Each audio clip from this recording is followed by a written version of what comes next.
The Young and the Restless spoilers next 2 week, full April, 621-72026. Welcome back to our channel, soap fans. It is another chaotic day in Genoa City, and the drama is absolutely overflowing right now.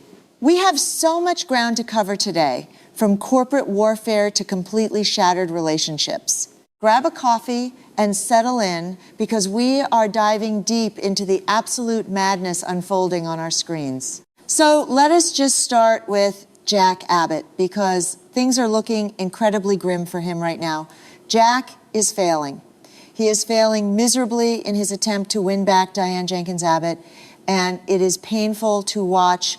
You can see the desperation on his face in every single scene. The man is trying everything he can to fix the massive rift between them, but nothing is working. The fallout from the yacht incident is just too heavy. It is a massive dark cloud hanging over their entire marriage. And Jack is realizing that all his apologies and all his grand gestures might not be enough this time. He is losing his grip on the woman he loves, and he knows it. And then we have this incredibly tense moment at the athletic club. Jack and Diane are both there. And they make eye contact from across the room. Just a long, silent look from afar. But you can feel the weight of 1,000 unspoken words in that single glance. What are they going to do after they lock eyes? Are they going to approach each other? Are they going to argue? Or are they just going to turn away because the pain is too much? It is one of those classic soap opera moments where time just stops. Jack wants to run over there and pull her into his arms, but he is paralyzed by the fear that she will just reject him again. And Diane is standing there, probably feeling completely torn between her deep love for her husband and the intense hurt caused by whatever happened on that yacht. But here's the really terrifying part. While Jack and Diane are having this silent, emotionally devastating standoff at the club, they have absolutely no idea what is coming for them. They are so caught up in their own marital drama that they are completely blind to the very real danger lurking just out of sight, because Patty Williams is out there, and Patty is completely unhinged. She is delusional. She has convinced herself that the yacht incident means Jack actually wants her, which is crazy. But Patty's mind does not work like a normal person's mind. She thinks Diane is just an obstacle, a problem that needs to be removed. So Patty is plotting to kidnap Diane. She wants to lock her away and steal her phone. She wants to send a fake text message to Jack saying Diane left town because being near him was too painful. And Jack is going to be thrown into an absolute tailspin when that happens. His efforts to win her back are going to be completely derailed by this kidnapping. But maybe, just maybe, this nightmare is exactly what they need. Because Jack is not going to believe that text. He knows Diane. He knows she would never abandon Kyle again. She would never abandon little Harrison. Not after she fought so hard to rebuild her relationship with her son. So Jack is going to know something is wrong. And he is going to have to go into full hero mode to save his wife. But right now, in this moment at the athletic club, they are just two broken people staring at each other, completely unaware that their lives are about to explode. So while Jack is dealing with his failing marriage, we have a massive corporate conspiracy brewing on the other side of town. Let us talk about Holden Novak. Holden holds his own fate in his hands right now, and he is standing at a massive crossroads. Because Kane Ashby is pushing hard. Kane is absolutely determined to fight back, and he wants Holden to help him.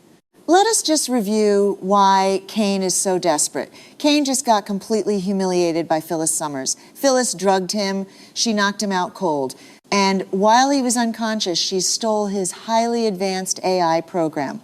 She weaponized it. And she used it to execute a hostile takeover of Newman Enterprises. She literally stole Victor Newman's entire company and renamed it Summers Conglomerate.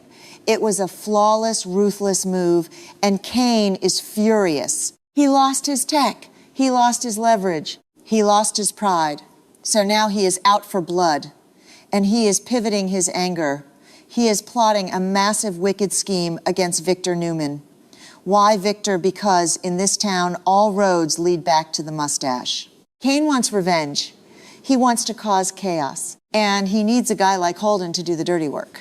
And so Kane makes this indecent proposal to Holden. They are sitting out on the porch, and Kane lays it all out. a highly paid, incredibly dangerous job, and the target is Victor. So Monday's episode is going to reveal Holden's decision. Will he agree to this alliance? Will he take the money? It is a massive risk. If Holden says yes, his bank account is going to explode. Kane is offering serious cash.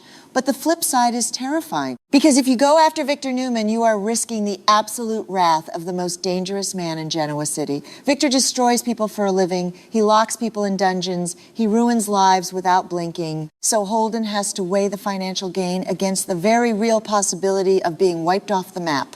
But it is not just about Victor. Holden has another massive complication to worry about, and that complication is Claire Newman. Holden is definitely going to be sweating over how Claire will react if she finds out what he is doing. There is a connection there. And Holden cares about what she thinks. If Claire discovers that Holden is actively conspiring with Kane to destroy her grandfather, it is going to be a disaster. She will never forgive him. And Holden knows this. He is a mercenary, sure. He likes money, but he is not completely devoid of human emotion. He is worried about burning that bridge with Claire. And here is where it gets really dark, because Kane does not care about Holden's feelings. Kane does not care about Claire. Kane just wants to win. So there is a very real chance that Kane will want Holden to actively use Claire.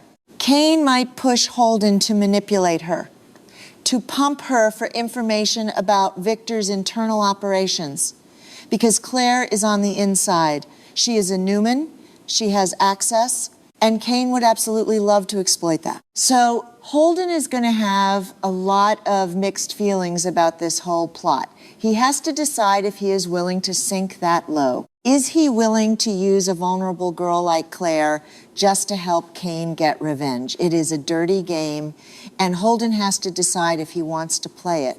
And speaking of Claire, we need to talk about what is going on in her head right now, because Claire is facing her own massive internal conflict. She is being pulled in two completely different directions. Victor Newman is on the warpath. He just lost Newman Enterprises to Phyllis, and he is not going to just sit back and take it. Victor wants to use Chancellor to strike back against Phyllis. He wants to crush her. He wants to obliterate Summers' conglomerate and take back his throne. But he needs his family to do it.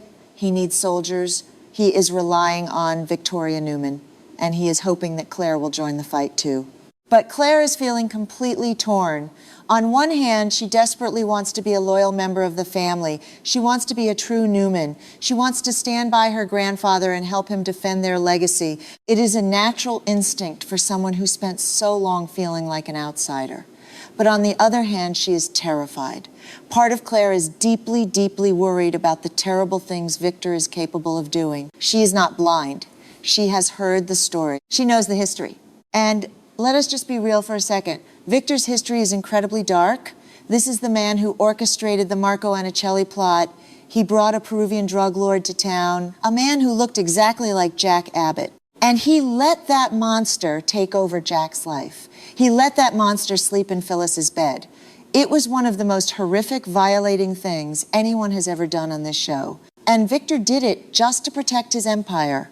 He felt zero remorse. So Claire knows that when Victor goes to war, he does not play by the rules. He destroys people.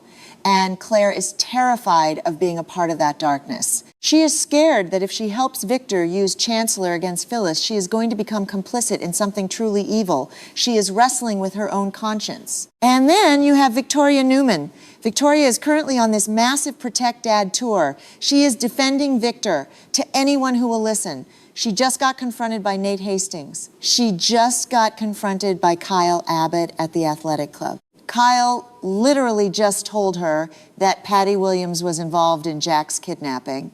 But Victoria just deflects. She justifies everything Victor does. She has completely drank the Kool-Aid. She believes that whatever Victor does for the company is inherently right. It is a massive double standard, especially when you look at how the town is treating Phyllis right now. But Victoria is pushing forward, and she is putting pressure on Claire.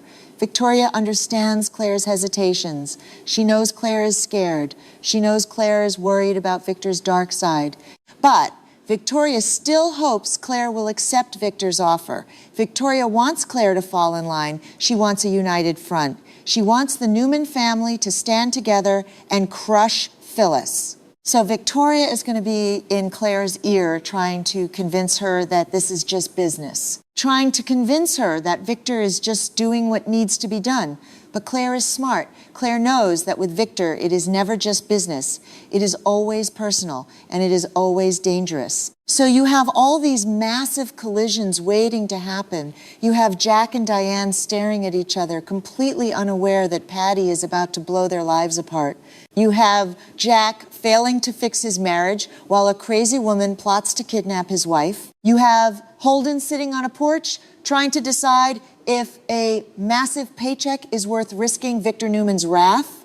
You have Kane pushing Holden to manipulate Claire, and you have Claire terrified of her own grandfather being pressured by Victoria to join a ruthless corporate war against Phyllis Summers. It is just layer upon layer of dysfunction, and it is all going to explode.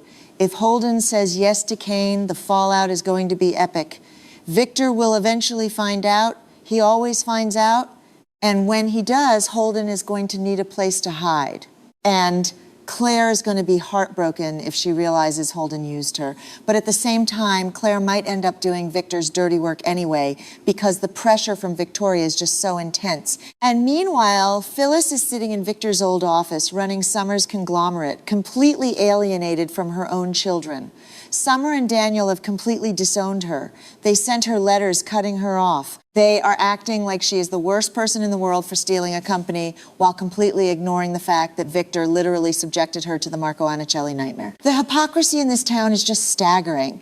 Everyone is pointing fingers. Everyone is lying. Everyone is plotting. And through it all, you just have these small, quiet moments of desperation, like Jack Abbott at the athletic club, just looking at Diane, just wanting his life to go back to normal. But in Genoa City, normal does not exist. There is always a Patty Williams hiding in the shadows. There is always a Kane Ashby plotting revenge. There is always a Victor Newman ready to start a war. And we are going to be watching every single second of it. Because as messy and clunky and chaotic as it is, we just cannot look away.